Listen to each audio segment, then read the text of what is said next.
係 Tazi 啊。咁今集咧就唔同大家講貓啦，我哋講翻貓嘅疾病，尿道炎或者係尿道閉塞。咁尿道炎咧常見出現於喺公貓啦、轉換大環境啦，或者係多貓家庭啦，又或者係唔太中意飲水嘅貓啦。咁尿道炎有咩徵兆呢？就係隻貓啦會頻繁咁樣出入貓砂盤啦，而你見到佢屙尿嘅嗰個情況，每次都係得個幾滴，甚至乎可能你見到有2滴血喺佢個貓砂盤佢篤尿嘅嗰度啦。咁到呢一個時候呢，咁我哋就要即刻去揾獸醫。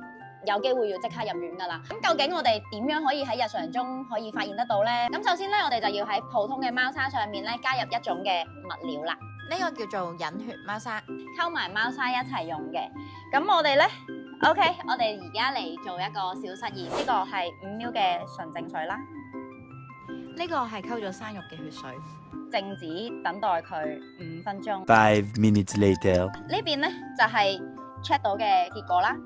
而呢度咧係清水嘅結果嚟嘅。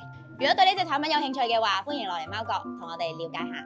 如果中意我哋啲片嘅話咧，記得 like、share 同埋 follow 我哋啊！我哋下條片再見，拜拜。